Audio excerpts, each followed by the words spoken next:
1장은 1장 서론 좀 말씀드리고 이제 9절 강의해 드리겠습니다.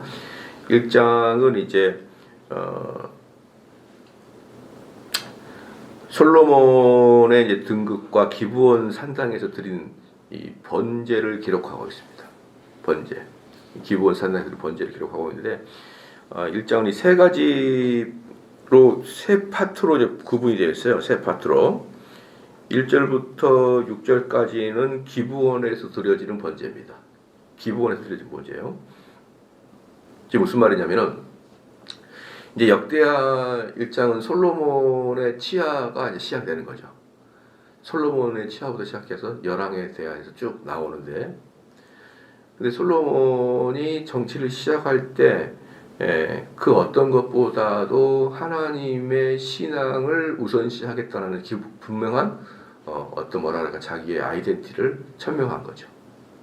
시작할 때 나는 여호와 하나님에게 신앙을 가지는 것이 어떤 군사적 정치적인 것보다 더 우선이다라는 것을 분명히 보여주는 어떤 그 선언구와 같은 것이 바로 이제 1장 1절부터 6절까지의 기브온에서 제사입니다. 두 번째는 이제 7절부터 13절까지인데요. 이건 통치의 수단으로서 하나님의 지혜를 구한다.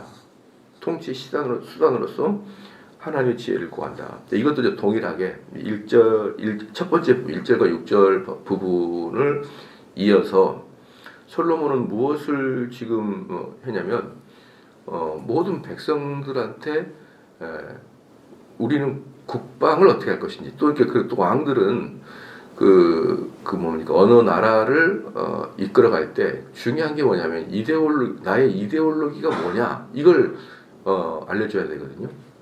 우리 대한민국은 자유민주주의 국가예요. 자유민주주의 국가. 그리고 공화국이고 자유민주주의 국가는 실질적으로 여러분 그 다수결에 의해서 되죠. 다수결에 의해서 된다. 이것을 다수결에 의해서 된다라는 걸 정확하게 해서는 자유민주주의 국가가 아니라 다수결에 의해서 된다는 건 인민민주주의 국가예요. 국민민주주의 국가. 다수결에 의해서. 근데 공화제는 그래서 이 인민민주주의랑 약간 달라요. 공화제는 사람들이 많이 지지한다고 해서 그걸 꼭 그 정책을 끌고 가는 건 아니라고. 공화제 같은 경우. 근데 인민민주주의는 무조건 어때요?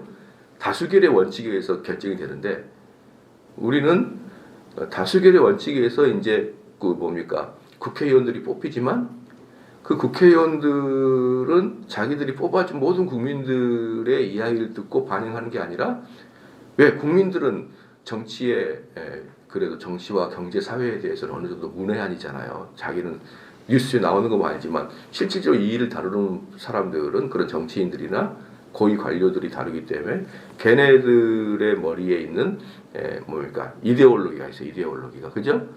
그런 것들로 이제 통치를 한다. 이게 이제 공화제의 모습이에요. 그래서 공화제의 가장 큰 모습은 국민들이 정치에 참여하기보다는 대의민주적으로 해가지고 요 사람들이 모여가지고 국민들은 비록 이렇게 원하지만 먼 50년 미래의 한국 사회를 봤을 때는 현재 국민들이 원하는 것은 좀 잘못 갈 수 있다. 이럴 때는 전체 공동체를 위하는 관점에서, 공화제로 관점에서 전문 정치인들의 뜻에 의해서 바꿔나갈 수 있다. 이런 개념이 공화제 같은 개념인데, 현재 우리나라는 그 공화제 개념, 대한민국 리퍼블릭 오브 코리아 할 때 리퍼블릭이 공화제거든요. 근데 약간 착각하고 있는 것 같아요. 무조건 다수결이면 될 거라 생각하는 거예요. 때려 미쳐버리고 다수결이고 하면은 다 통과해버리는, 이건 상당히 무서운 결과를 나타낼 수가 있어요, 나중에. 왜냐 그러면은 국민들은 항상 그러잖아요. 개인이 있을 때 똑똑해도 다수가 있으면 무지해진다고요. 개인이 있을 때는 그래도 염치가 있는데 다수가 생겨버리면은 염치가 사라져버리고 극단적인 자기 공동체들의 이익을 이야기를 해버리니까 이게 다수가 모이게 되면은 무지하게 되고 사납게 되기 때문에 이 사실 인민민주주의는 여론전이요. 여론전이 잘 되는 것은 조작이 잘 되는 것이요. 모든 독재자들은 그래서 이 인민민주주의를 좋아하는 거예요. 아시겠죠? 히틀러도 전부 다 독일인이 찍어서 히틀러가 된 거고요. 스탈린도 그러는 거고. 다 독재자들이 거기까지 올라올 때는 투표를 통해서 올라오는 거예요. 다. 그냥 옛날에 군사 독재 시대 때는 군사가 탱크로 밀어버리는 경우 많이 없어요. 탱크로 쿠데타를 일으키는 경우 많이 없고 거의 대부분 그 자리에 올라갈 때는 국민들의 여론을 지지를 받아. 그럼 나는 그 독재자가 되려면 어떻게 했습니까? 조작을 하거나, 그리고 언론을 장악하거나 이렇게 해가지고 국민들의 마음을 어때요? 한번 쑥 바꿔놔버리죠. 쑥 바꿔놔버려요. 그렇게 조작을 해서 할 수 있는 방법이 인민민주주의이기 때문에 그러는 거예요. 인민민주주의이기 때문에. 이런 것도 되게 위험해요. 그래서 이제 우리는 자유민주주의국가 공화국이 될 것인가, 인민민주주의가 될 것인가, 또는 우리 사회민주주의가 될 것인가, 이런 국가마다 이데올로기가 있는 거예요. 이데올로기가. 이데올로기가 이제 있는데, 솔로몬은 나의 이데올로기는 여호와다 이거예요. 그 당시에도 수많은 왕정들의 그 왕들의 정치적인 색깔이 고대도 있었단 말이죠. 나는 무엇을 중심으로 할 것이다. 네. 나는 군사력을 최정점으로 할 것이다. 나는 외교전을 최정점으로 할 것이다. 나는 왕권 중심을 최절정으로 할 것이다. 이건 전부 다 또 그리스 같은 경우는 민주주의를 정점으로 할 것이다. 이런 전부 다 고대 시대마다 자기 나름대로의 이데올로기를 선언하는데 솔로몬은 7절부터 13절까지에서 뭘 이야기하냐면 나는 여호와 하나님이 나의 이데올로기다라는 것을 이야기를 하는 것이죠. 그러니까 1절 첫 번째 부분과 연관되어 있는 것이죠. 세 번째 부분이 14절부터 17절까지인데 부귀 영화를 누렸다. 부귀 영화를 누렸다. 그래서 이제 이 솔로몬의 부귀 영화는 신명기에서 약속한 거예요. 신명기에서 하나님 말씀을 잘 들으면 이 땅에서 부자가 된다는 건 신명기의 약속이에요. 제가 지난번에도 말씀을 드렸지만 신약은 신약은 원리를 이야기하고 있는 거라고요. 원리 또는 영적인 지도, 우리의 영혼이 잘 될 수 있게 하는 지도, 또 원리. 그래서 신약은 그래서 상당히 내면을 다뤄요. 내면. 여기에 비해서 구약은 내면을 다루는 게 아니라 하나님께 순종했을 때의 그 결과를 다뤄요. 구약은. 그러니까 어느 게 더 쉽냐? 신약이 훨씬 어렵죠. 구약은 보이는 현상들을 쓰는 거고, 신약은 보이는 현상의 너머에 그리스도께서 말씀해 주신 원리가 있는 것이고. 그래서 우리가 어떤 사람 볼 때도 사람이 참 잘생겼다 이건 쉽잖아. 근데 이 사람이 참 인성이 좋고 사람이 참 됨됨이가 있다라는 것을 알려 그러면은 좀 같이 경험도 해봐야 되고 같이 동거로도 한번 해봐야 되고 같이 밥도 먹어봐야 돼. 이렇게 대화를 오래 한 다음에 이 사람이 됨됨이는 뭐다. 이 원리를 알아가는 것은 딱 보고 잘생겼다. 이것보다 훨씬 어렵죠. 그렇잖아요. 그렇기 때문에 구약은 신약보다 훨씬 쉽습니다. 구약이. 그래서 신약은 우리가 하나님께 갈 수 있는 그 내면을 다룬다 그러면 구약은 그렇게 된 사람들이 어떻게 복을 받느냐, 요게 구약이기 때문에 여러분들이 이 땅에 살아가면서 삶의 지혜를 얻기 위해서는 구약이 낫죠. 어떤 길로 가야 부자가 되고 어떤 길로 가야 삶의 안정을 찾고 이런 것들을 배우기에는 구약이 나아요. 구약이. 근데 이제 여기에서도 보면 결국 뭡니까? 솔로몬의 이러한 모습들은 하나님의 말씀을 따라가는 자, 하나님에게 순종하는 자들은 이 땅에서 영화도 같이 누린다. 그 신명기의 약속이 솔로몬에게 쏟아져 버리는 거죠. 쏟아져 버리는 것이죠. 그래서 이제 우리 성도들은 이제 이런 것들을 이제 했는데, 제가 이제 요번에 이제 또 제가 뭐 미국 한 번 가봐서 뭐 알겠습니까마는, 아이고, 미국은 오래 못 가서 좀 힘들 것 같다는 느낌이 너무 많이 들어요. 너무 많이 들어서. 왜냐 그러면은, 이민 국가라 그래서 너무 많은 민족들이 섞여서 살면서 또 다른 미국이 이제 만들어지는 거죠. 미국이라는 나라 참 독특한 거죠. 다른 나라 다 민족들이 모여 있지만, 민족들이 이렇게 모여서 하나의 국가를 이루지만, 미국은 그냥 인간들이 모여서 하나의 국가를 이루잖아요. 인간들이 모여서.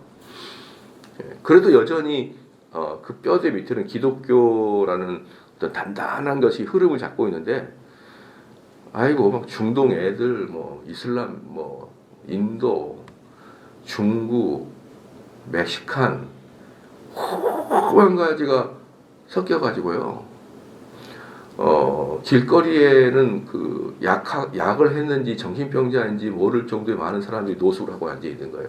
사람들은 그렇잖아요. 여러분들 노숙자들이요, 집이 없어가지고 노숙을 하는 것 같잖아요. 물론 그런 것도 있지만 실제로 노숙한 사람들은 약이나 정신병자이기 때문에 못 들어가는 거예요, 집에.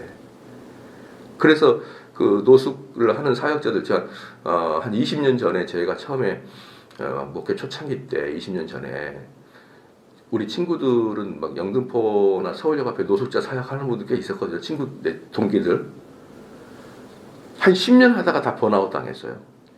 목사도 사람이잖아요. 그럼 목사가 사람이면 어떻게 되냐면은 내가 열심히 누군가를 섬기고 케어하면 그 사람이 변해야 돼요.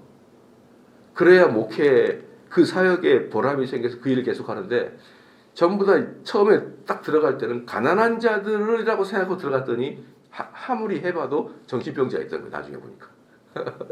이 사람이 정신병자였던 거예요. 처음에는 가난해서 그냥 노숙을 한 줄 알고 그들을 돕고 재활해가지고 다시 사회에 적응시키게 하는 그런 사역을 하려고 들어가서 밥도 주고 센터도 운영하고 막 아픈데 약 발라주고 말도 없이 말할 수 없이 많은 고초를 당하면서 그 일을 했는데, 나중에 몇 년 지나고 보니까 아하, 이 사람들이 정신병자들이구나 라는 것을 나중에 한 거예요.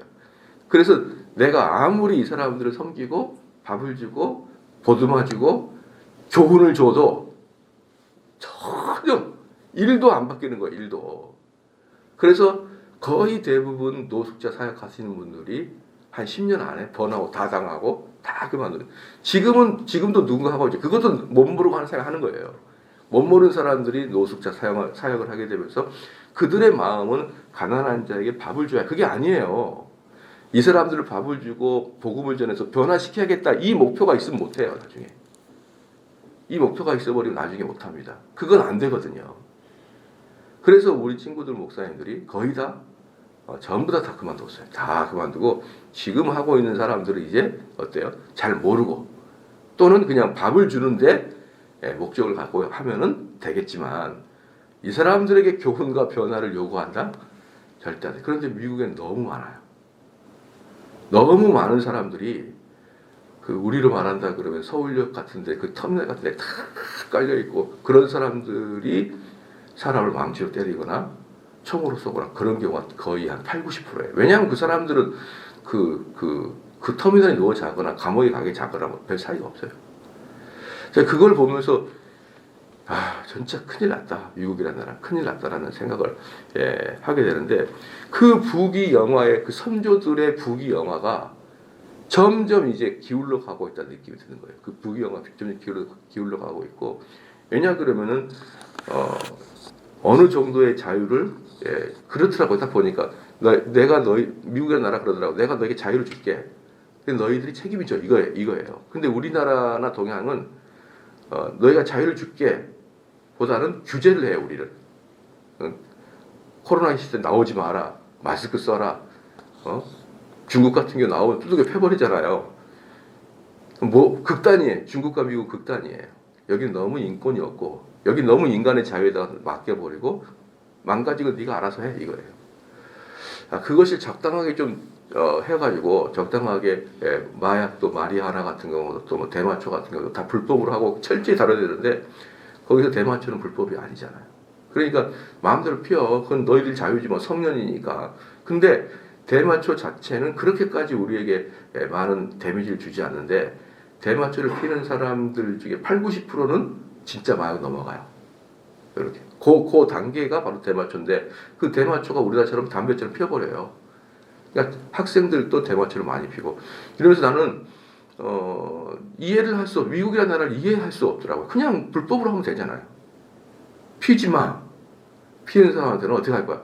다 하면 되는데 그걸 굳이 합법화시키고 그리고 나중에 마약으로 넘어가면은 길거리에 수많은 사람들의 노숙자가 생기고 그 노숙자들로 인해서 동양인 폭행들이 일어나는 거고 참 이해가 안 되더라고요. 제 짧은 소견으로는.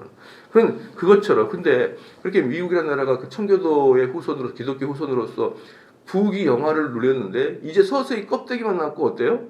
내면은 없어지는 것 같은 그런 모습이 보였어요.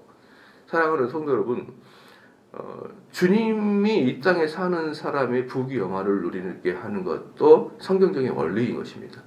성경적 원리이기 때문에 우리는 이 신앙생활을 잘하는 것이 우리가 신앙생활 잘하고 하나님께 부르짖는 것이 대한민국을 건실하게 만드는 가장 좋은 방법이에요. 그러나 미국은 여전히 한 가지 정말 우리랑 좀 다른 게 뭐냐면 제가 목사라 그러면은 많은 사람들이 좋아해요. 거기에 있는 한국인이든지 또는 거기에 있는 백인이든지 내가 목사라 그러면은 다들 한 번 더 보고 한 번 더 좋아하고 한 번 더 웃어줘요. 우리는 목사라 그러면은 뭐야 비리라 저지를 사람인가 이렇게 쳐다보는데 미국은 확실히 목사에 대한 우대가 좀 좋아가지고 우리 아내가 재తం 많이 받죠. 어디 부동산 사람 만나도 우리 남편 목사예요. 그러고 아유 나 장로인데요 막 그러고 다 일사천리로 되고 그냥 어느 순간에부터 그냥 그 목사라는 게 미국에서는 좀 목에 힘을 주게 되는 그런 경향이 있는데 그래서 아직은 여전히 기독교의 바탕이 되어 있구나 이런 느낌이 드는데 이 두 개가 이제 딱 이렇게 뭐라 그럴까 이 세상에 썩어 문드러진 이 자유와 기독교가 이렇게 섞여서 이제 점점 이게 더 세속이 더 범람해지는 느낌이 촥 미국에서 들었고 이제 그럴 때 이 나라는 끝장이 나겠구나라는 생각이 여러분 들었습니다. 그래서 우리는 또 역으로 뭘 해야 되는 거예요? 이 기독교를 전국에 번창시키고 자손 대대로 번창시키는 것이 애국하는 길이다. 여러분 분명히 알아야 돼요. 한국 사회를 위해서도 기독교가 틀을 잡고 있어야 된다. 그게 바로 세 번째입니다. 부귀영화. 그래서 세 가지 단계로 나눕니다. 1절부터 6절까지 기본에서 번제를 드렸던 거. 두 번째는 뭐냐면 통치 수단으로서 이데올로기로서 여호와 중심이라는 거. 그리고 세 번째는 14절부터 17절 마지막에 그러므로 부귀영화를 맺은 것이다. 그 부귀영화를 맺은 것은 신명기의 약속이고 구약의 약속이에요. 하나님 말씀을 잘 듣는 자에게는 땅에서도 번창하게 하겠다는 것은 신명기적 언약의 약속입니다. 그럼 1절에 다윗의 아들 솔로몬. 그런데 솔로몬이라는 뜻은 뭔지 아시죠? 샬롬에서부터 온 게 솔로몬이에요. 그렇게 원래 그래서 그 솔로몬이지만 원래 히브리 원어 이름으로는 쉘로모, 미셸 할 때 쉘로모인데 그게 바로 샬롬에서 왔던 것이죠. 그러니까 샬롬이 무엇인지 아시잖아요. 평화, 회복 이게 샬롬인데 그래서 솔로몬이라는 뜻은 평강의 왕이란 뜻이 솔로몬입니다. 평강의 사람 또는 평강의 왕이란 뜻이에요. 근데 이 솔로몬은 다윗의 몇몇 아내들 중에서 특별히 밧세바의 아들인데 이 밧세바의 아들 중에서도 넷째 아들입니다. 넷째 아들. 밧세바의 넷째 아들이에요. 그러니까 이게 장자 왕이 계승으로 따진다 그러면은 한참 아래에 있는 애죠. 밧세바가 첫 아내도 아니잖아요. 밧세바가 첫 아내도 아니고 위에 주저리 엄마가 있는데 그 중에서도 밧세바의 아들 네 번째 아들 그것도 그렇기 때문에 장자 계승의 원칙에 따른다 그러면은 솔로몬은 근처에도 못 갔을 왕이었어요. 그러나 솔로몬이 태어나기도 전에 이미 하나님께서는 다윗에게 솔로몬이 될 것이라 밧세바로부터 태어난 아이가 왕이 될 것이라고 이미 예언을 해버렸고 그래서 그 나중에 밧세바가 하나님의 예언을 근거로 해서 빨리 왕으로 세워달라고 밧세바가 요청했던 것이 바로 이미 다윗에게 언약이 되어 있었거든요. 솔로몬에 의해서 될 거라고. 그런데 그렇게 분명히 하나님이 언약을 맺었음에도 불구하고 뭡니까? 다윗의 장남도 죽어버리고 다윗이 가장 사랑했던 압살롬도 죽어버리고 그냥 그 위에 형들이 다 무주공산이 된 상태에서 그 다윗의 아들 중에 솔로몬 형제 중에 아도니아라고 있어요. 아도니아. 이 아도니아가 자기가 왕이 되겠다고 반란을 일으킨 거였어요. 아도니아가. 그러니까 참 재밌는 거예요. 아도니아가 인간적인 입장으로서는 솔로몬보다 큰 형이고, 그리고 아도니아는 형이었기 때문에 이미 정치적으로 딱 그 사람을 지지하는 세력들이 있었고, 솔로몬은 아직 어렸기 때문에 정치 세력이 없었어요. 그래서 다윗이 계속 고민했던 게 우리 솔로몬은 어리니까 이게 역대 상에서 계속 나타나잖아요. 내 어린 솔로몬, 내 어린 아들. 여기에 이제 다윗의 고민이었을 정도로 솔로몬은 어렸고, 그러니까 정치적 세력이 없었고, 아도니아는 이미 장년이었기 때문에 다 정치적 세력을 배경을 가지고 있었던 것이죠. 그러니까 인간적인 눈으로 본다 그러면 아우 저 솔로몬 저거 10대밖에 안 되는 놈 저거 정치력 저거 확 문대버리고 내가 딱 그래가지고 아도니아가 딱 자기가 반란을 일으키니까 제일 높은 장수 누구예요? 요압이 딱 아도니아 편에 들어간 거예요. 요압이라는 장수가 최고의 왕 바로 밑이잖아요. 천상천하 유아 독전이에요. 왕 바로 밑이에요. 1인 지하 만인이 요압이란 말이에요. 1인 지하. 그러니까 요압이 아도니아한테 딱 붙은 이유가 요압은 다윗을 어릴 때부터 다윗이 마지막 늙을 때까지 같이 했던 사람이에요. 근데 그렇게 다윗을 뻔히 알고 있었음에도 불구하고 요압을 선택할 만큼이나 요압이 막강한 정치를 갖고 있었다. 그러니까 그들의 눈에는 인간의 눈으로 볼 때는 아도니아가 되는 거예요. 하나님께서는 솔로몬을 선택했지만 그런 믿음의 눈이 없으면은 그냥 요압이 된단 말이에요. 그러니까 요압이 아버지는 다 늙으셨고 이제 그 솔로몬 저 녀석은 뭐 또 애들은 다 비실비실하고 솔로몬은 어리니까 내가 이참에 이제 근데 아버지가 딱 아도니야 너한테 네가 왕이 되라 이렇게 말해주면 좋은데 아버지가 말을 안 해주는 거예요. 아버지가 계속 말을 안 해줘요. 요즘에도 보면은 우리 문재인 대통령이 이번에도 그 민주당의 검수완박 이런 사건이 있잖아요. 그러면은 민주당이 이제 그 검찰의 권력을 다 뺏어서 이제 청와대에다가 던지면 청와대가 거부권을 행사할 수도 있고 받을 수도 있어요. 그죠? 그런데 지금 막 밑에서 이제 검찰총장하고 민주당이 난리가 나면은 청와대 대통령이 한마디만 하면 돼요. 한마디요. 그거 오면 내가 사인해 줄게 이렇게 말하든지 아니면은 그거 와도 내가 거부권 행사 이 한마디만은 논쟁이 종결이 돼 버려요. 근데 안 해. 우리 대통령은 안 해요 그런 말을. 그냥 끝까지 보고 있는 거예요. 그러면은 어떤 일이 발생하냐면 아래서 좌충우돌이 생기는 거예요. 위에 사람이 딱 좀 민망해도 그것은 이 당이 좀 잘못했다, 너무 셌다, 아니면 그 검찰총장한테 너희가 양보해야 된다 이렇게 언급만 해줘 버리면은 그들의 싸움이 없어지는데 언급을 안 해주니까 밑에서 싸우듯이 다윗이 꼭 그래요. 문재인 대통령 같아요. 딱 결정을 안 해줘요. 끝까지. 그러니까 밑에서 난리가 이렇게 나는 거예요. 그 아도니아한테도 다윗이 얘기했었어야 돼요. 네가 아니다. 응? 그 아도니아가 쿠데타를 일으키기 전에 그 낌새가 없었을까요? 다 있었단 말이에요.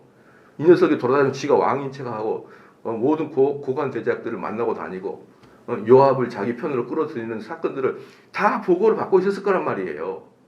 그럼 아도니아를 불러가지고 야 너는 아니야. 하나님이 너는 아니고 솔로몬을 시켰어. 이랬으면 아도니아가 이렇게 쿠데타를 일으켰고 요압이 반실했을까요? 저는 그게 바로 다윗의 가장 큰 약점 중에 하나가 뭐냐면 약간 우유부단한 성격.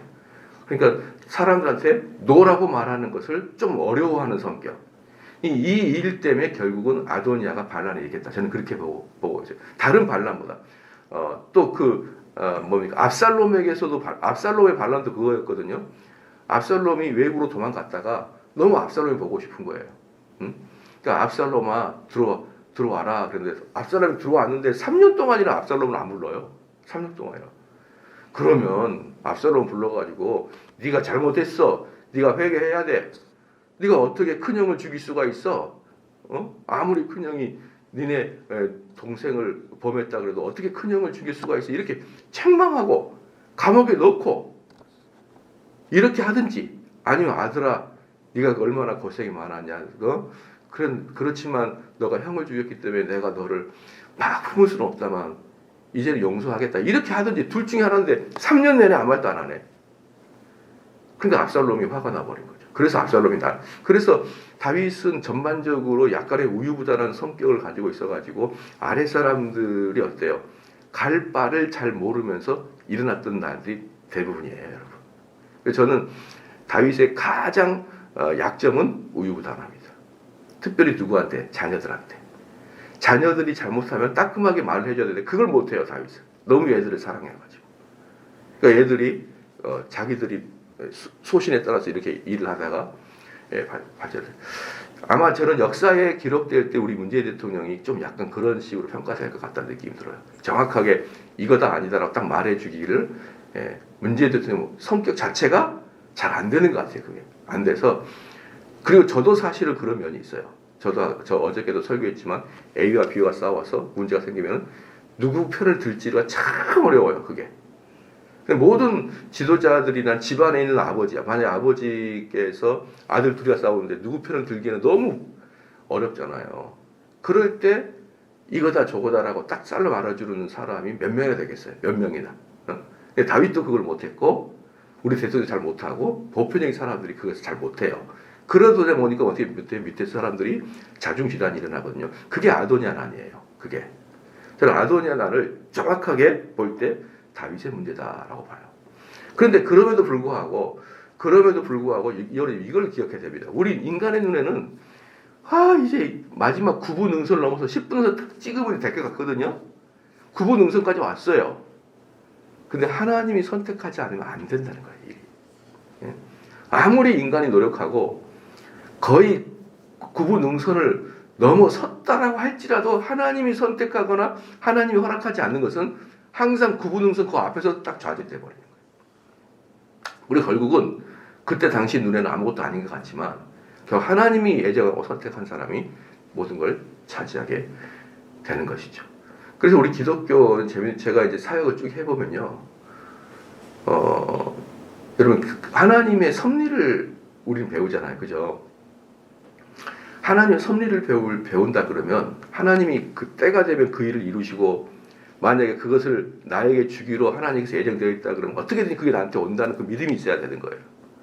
또 주기로 예정되어 있지 않으면 뭘 해도 안 된다는 그 믿음이 있어야 되는 거예요. 그렇잖아요? 그러면 섭리 이론을 여러분이 정확하게 배우려면은 우리 인간에게는 뭐가 필요하냐면요, 기다림이 필요해요. 기다림이. 근데 한국 사람은 서둘러요, 뭐든지. 다른 나라에 비해서 한국 사람들이 훨씬 많이 서둘러서 우리 한국 사람들이 익히기 가장 어려운 교리 중에 하나가 섭리교리예요. 안달복달. 지금 해버리면 될 것 같은데. 특별히 교회 사역은 100% 섭리교리 따르지 않으면 고통당합니다. 고통당하게 돼 있어요. 될 것 같아. 될 것 같아. 어떻게 목사님 온다고 하는 애들이 전부 다 알아요. 전도축제, 교회 전도행사, 부모님을 교회에 좀 꼭 모시고 오고 싶은 사람들, 이런 사람들이 그렇게 몇 개월 동안 설득을 하는데 각계 그러다가 꼭 그 주가 되면은 누가 돌아가시거나 장가가거나 갯돈 타가지고 어디 필리핀 놀러 간다거나 꼭 이런 일이 발생해가지고 그걸 딱 지나갑니다. 딱 지나가요. 그런데 사람들이 막 미치는 거예요. 눈이 막 돌아가는 거예요. 목사님 그동안 그렇게 많이 얘기했고 그렇게 전부 다 섭리이론을 기다려야 돼요, 여러분. 섭리이론을 기다리지 않으면요, 특별히 사역은 할 때 너무 어렵습니다. 너무 어려워요. 그래서 저는 이제 그런 걸 많이 느껴요. 하나님이 주시기로 마음을 먹으면 가만히 있어도 들어오고 안 주시기로 마음 먹으면 90% 달성해도 안 된다라는 것이죠. 옛날에 우리 교회 초창기 때 입당할 때 펄 워셔라는 그런 목사님 우리 교회 오셔가지고 한 주간 동안 우리 교회에서 사경회를 했거든요. 펄 워셔라는 사람. 근데 저는 펄 워셔라는 사람을 알지도 못했어요. 그래서 제가 그때 무식하게 야 어떻게 이름이 어떻게 바울이 샤워를 하냐 막 그랬어요. 바울이 샤워를 한다는 뜻이에요. 폴 워셔. 그렇게 놀리고 막 그랬었는데 저는 그분이 그 당시에 얼마나 유명한지는 몰랐어요. 나중에 폴 워셔 사경회를 딱 해보니까 전국에서 600명이 왔어요. 그때 여기 지금 포스터가 붙어 있는데요. 2013년에 비용이 13만 원이에요. 13만 원인데 그거 비용 13만 원 했다가 전국에 있는 목사님들로부터 돈 잔치 하냐고 욕을 얼마나 먹었는지 몰라요. 우리는 처음 개최해보고 빚이 잔뜩 있어가지고 모든 비용을 등록금에서 내야 되기 때문에 교회에다가 손벌릴 처지가 아니었기 때문에 13만 원을 책정했었는데 13만 원에 불구하고 전국에서 600명이 왔다니까. 전국에서요. 부산서도 오고 뭐 대구에서도 오고 다 여기서 자면서 그때 오는 걸 보고 깜짝 놀랐어요. 그리고 그 전과 후로도 이렇게 포로쇼처럼 많은 국가적으로 전국적에서 이렇게 대대적으로 관심 가진 사람이 없어요. 아무리 그 사람이 조엘 비키라고 할지라도 안 돼. 근데 그 포로쇼를 우리 교회 초청 어떻게 했냐? 가만히 있는데 나보고 하래요. 근데 알고 보니까 우리 교회 오기 전에 엄청나게 사람들이 싸워서 자기들이 개최하려고. 합신대에서 또 어떤 교회에서 또 고신대에서 자기들이 개최하려고 엄청나게 싸웠는데 이게 다 무산이 돼버리고 자기들끼리 논쟁 때문에.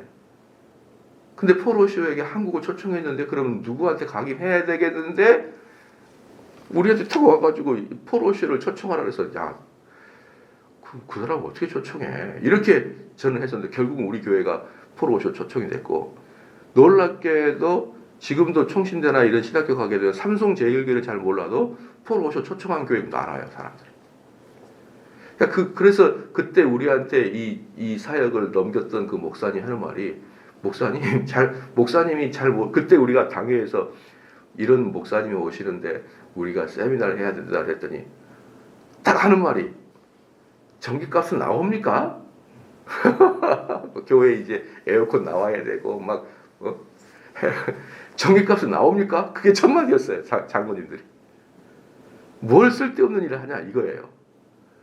근데 그렇게 빈정빈정거리면서 우리가 그 큰 일을 감당하고 그 사람이 그렇게 전 세계적으로 유명한지도 몰랐는데 나중에 뚜껑을 열어보니까 너무나 유명한 사람이 우리가 그리고 지금은요 두 번째로 폴 워셔를 초청하려고 그렇게 연락을 해도 안 해줘요. 이제 안 옵니다. 야, 참 그때 저희 교회가 좀 속된 말로 재미를 봤거든요. 전국적으로 이름이 나게 되고 전국에서 우리 교회를 관심을 갖게 된 게 폴 워셔였거든요. 그러니까 제2의 그 집회를 한 번 더 하려고 수없이 트라이를 해도 폴 워셔가 안 온다고 그렇게 해버리더라고요. 그래서 저는 확실합니다. 주려 그러면 가만히 있어도 오고 하나님이 안 주려 그러면 별일을 다 해도 안 된다는 것이죠. 그래서 이 아도니아는 결국 뭐가 얻었던 거예요? 아도니아는 결국 하나님의 섭리 교리를 전혀 몰랐고 그냥 일반적인 눈으로 이거 내가 하게 되면은 내 것이 되겠구나 이런 생각을 가지고 일반적인 사람이었어요. 아도니아가 나빴다기보다는 일반적인 사람이었다. 1절에 다윗이 아들 솔로몬의 왕위가 견고하여 가며 여기서 이제 왕위가 견고하다라는 뜻은 뭐냐 그러면요. 다른 말로 솔로몬은 전대왕 즉 사울이나 다윗보다 더 단단한 왕위가 올라됐다는 거예요. 사울과 다윗보다 더 단단한 왕위가 되었다는 것입니다. 그런데 이렇게 왕위가 견고하게 되기 위해서는요. 그럼 하나님께서 솔로몬에게 힘을 줬어요. 근데 어떻게 됐냐면요. 이게 저번에 말씀을 드렸지만 이스라엘 역대 가장 강성대국이 바로 다윗이 아니라 솔로몬 때예요. 다윗은 강성대국까지 올라가는 것까지가 다윗이 했고 그 강성대국을 더 발전시키거나 누렸던 것이 솔로몬이거든요. 그렇기 때문에 솔로몬 시대 때는 이스라엘이 엄청나게 여러분 부자였습니다. 부자였고 강했어요. 그리고 땅도 컸고 그 길이가 어디까지였냐 그러면은 지금의 그 다메섹부터 시작해가지고 북쪽 다메섹 시작해가지고 저기 아래 어디까지냐면은 애국 국경까지가 그 북이스라엘 국경까지가 아니 북이스라엘 북아프리카 국경까지가 다 이스라엘 거였어요. 그러니까 그 땅이 뭐 어마어마한 거죠. 지금은 그때에 비하면 반토막도 안 되는 거죠. 거기까지가 이스라엘 땅이었었는데 얼마나 강대했던지 다른 국가가 침범을 못해요. 침범을. 그러면 한번 봐보십시오. 애굽에 있는 물건들이 저기 위로 유럽으로 가려고 그러면 이스라엘을 거치지 않으면 못 가는 거예요. 그렇지 않습니까? 그러면은 사람들이 애굽에서 이스라엘로 건너가지고 유럽으로 가려면 통행세를 엄청 받아버립니다. 이스라엘. 역으로 유럽에 있는 애들이 애굽으로 가려고 그러면 통행세가 엄청 받아요. 유럽에는 뭐가 발달됐냐면 말 산업이 말을 팔려고 상인이 지나가는 거예요.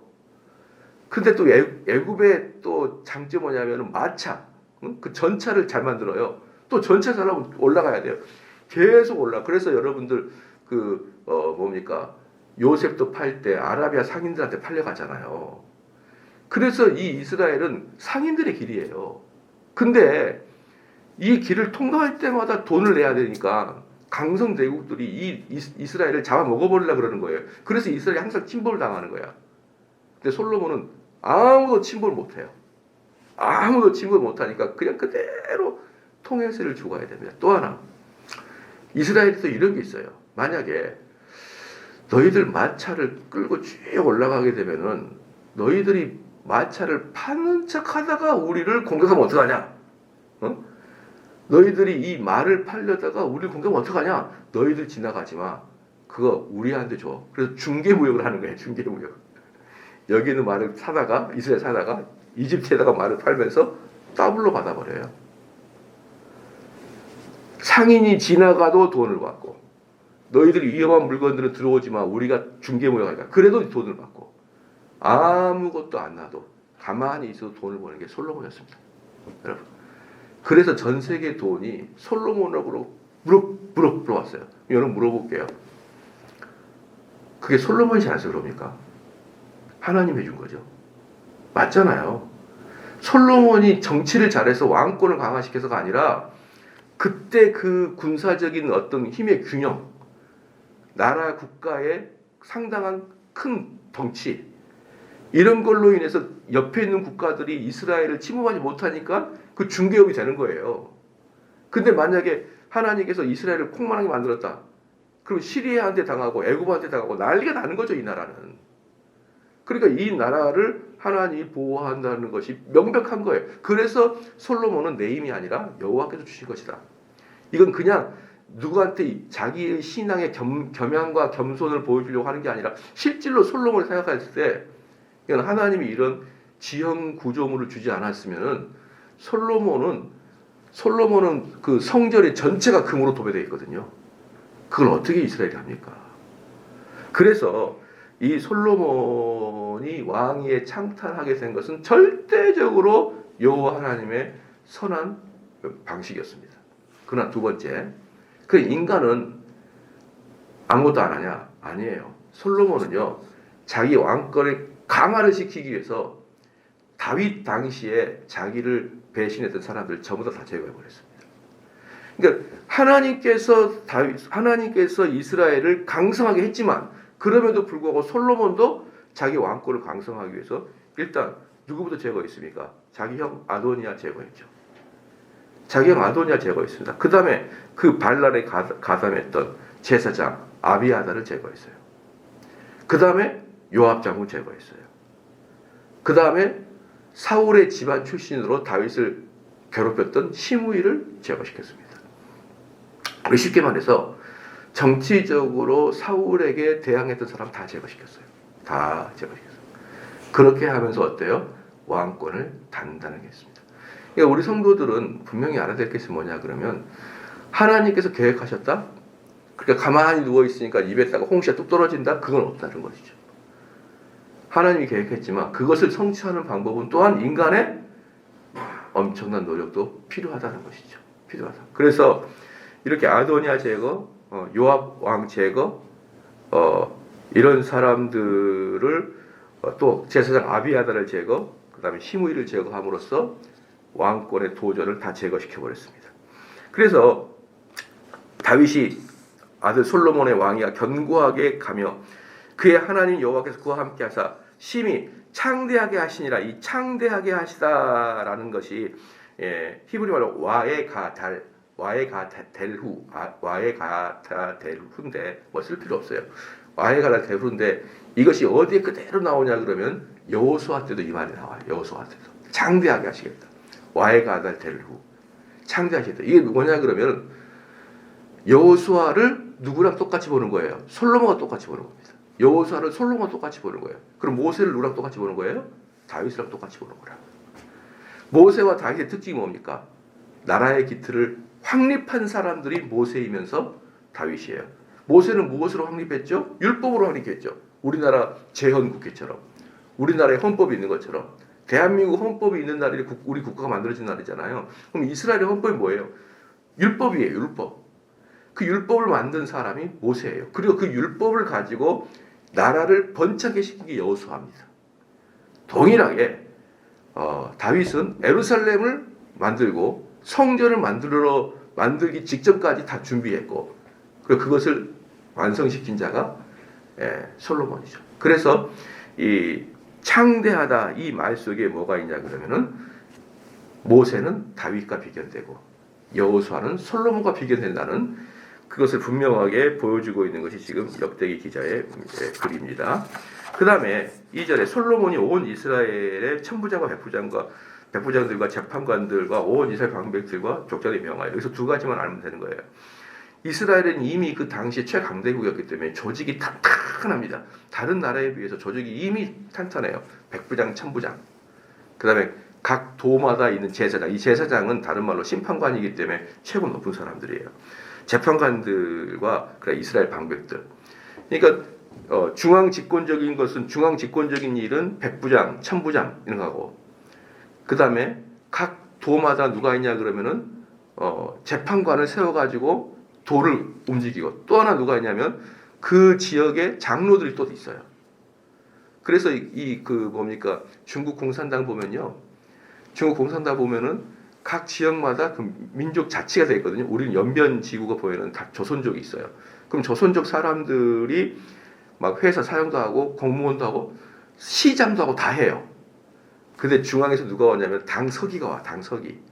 이 당서기가 제일 높아요, 사실. 그것처럼 딱 여기서도 뭡니까? 지방의 장로도 세우지만 재판관을 보내요.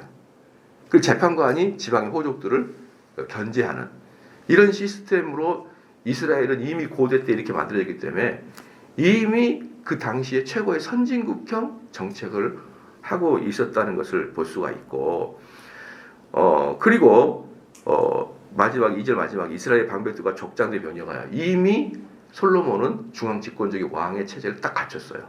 그들을 명령하게 된 거죠. 그 전에는, 그러니까 다윗 전에는 전부 다 지방 자치제였어요. 지방 호족 자치제. 그래서 여러분 사사기서 보면은 왕권이 아니잖아요. 그 지방에서 사사가 나타나잖아. 근데 이게 점점 왕권화가 되어가지고 솔로몬 시대로 완전히 중앙 집권제로 바뀌어 있는 상태를 볼 수 있어요. 3절에 솔로몬이 온 회중과 함께 기브온 산당으로 갔으니 하나님의 회막 곧 여호와의 종 모세가 광야에서 지은 것이 거기에 있습니다. 기브온 산당이 있거든요. 기브온 산당에는 뭐가 있냐 그러면요, 기브온 산당에는 모세 시대 때부터 지었던 회막이 있었고, 회막이 뭐냐면 천으로 된 건물이에요. 회막이 있었고, 그다음에 뭐가 있냐면 번제단이 있어요. 번제단. 그리고 그에 반해서 예루살렘 성에는 뭐가 있어요? 언약궤가 있었고, 이 두 개가 이렇게 아주 중요하게 나눠져 있었는데, 이 당시에 솔로몬은 기브온 산당에서 드렸다, 이렇게 나오고 있습니다. 그래서 사랑하는 성도 여러분, 오늘 처음에 이제 역대기 1장 서론을 우리 좀 봤는데, 여기서 보면서 솔로몬은 어떻습니까? 나의 정치적인 이데올로기보다 분명히 선언했고, 그렇잖아요. 그리고 이미 예언된 솔로몬이 왕이 될 수밖에 없었고, 그럼에도 불구하고 솔로몬은 그 왕위를 위해서 불안한 자들을 다 제거했고, 이러한 것들을 우리가 하나님이 해주신 것과 또 인간의 반응들을 아주 정확하게 묘사해 준 것이 바로 역대기하 1장 부분이다. 기도하시겠습니다.